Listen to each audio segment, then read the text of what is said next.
कहानी का नाम आखिरी बातचीत। शैली भावनात्मक, पारिवारिक, धीमा ड्रामा पात्र।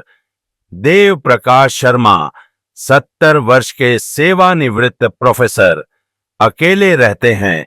विक्रम शर्मा, उनका 32 वर्षीय बेटा कॉर्पोरेट इंजीनियर। व्यस्त जीवन शैली नंदिता, विक्रम की पत्नी जो सुलह की कोशिश करती है। श्रीवास्तव अंकल, देव प्रकाश के पुराने दोस्त जो कभी कभी मिलने आते हैं। भूमिका मौन में बंद एक रिश्ता। देव प्रकाश शर्मा एक पुराने लखनऊ मोहल्ले के सादे से घर में अकेले रहते हैं। कभी वो अंग्रेजी साहित्य के प्रोफेसर थे, अब वक्त और दीवारें ही उनके साथी हैं। उनका बेटा विक्रम अब महानगर में रहता है, बड़ा अफसर है, गाड़ी है, फ्लैट है, पर बाप से नजरें नहीं मिला पाता। क्यों?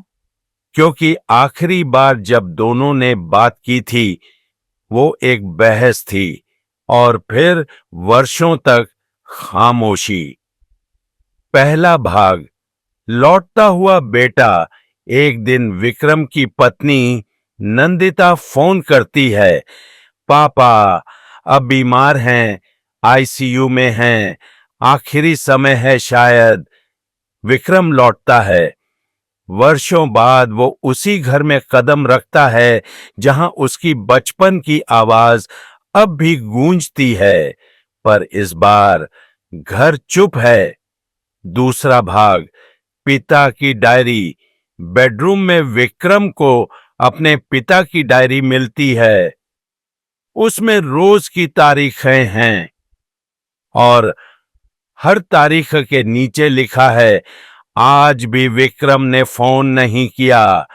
कभी लिखा है, विक्रम को मेरी किताबों से नफरत थी, पर मुझे उसके जूतों की चमक पर गर्व था।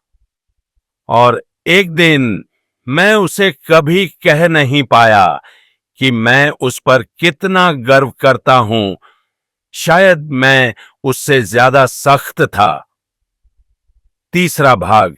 एक काल्पनिक संवाद। विक्रम रात में डायरी पढ़ते पढ़ते नींद में चला जाता है और सपना देखता है कि वो अपने पिता से फिर बात कर रहा है, लेकिन इस बार पिता उसे टोकते नहीं, बस सुनते हैं।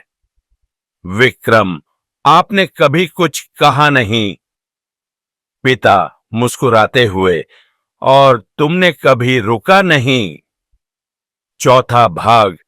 आखिरी कॉल। अस्पताल में डॉक्टर कहते हैं, शायद सिर्फ 1 या 2 दिन और। विक्रम पहली बार खुद से बाहर आकर पिता के कान में कहता है, पापा मैं आपसे डरता नहीं था, मैं आपसे बहुत प्यार करता था, पर कह नहीं पाया। देव प्रकाश की बंद आंखों से एक आंसू बहता है। अंतिम दृश्य। वो टेबल, वो कुर्सी। कहानी के अंत में विक्रम उसी कुर्सी पर बैठा है जहां उसके पिता चाय पीते थे। वो पिता की डायरी का आखिरी पन्ना खोलता है, अगर मेरा बेटा कभी लौटे तो बस कह दे, पापा चलो फिर से बात करते हैं। विक्रम दीवार की घड़ी की ओर देखता है और बुदबुदाता है, हाँ पापा, अब हर शाम हम बात करेंगे। अंतिम पंक्ति।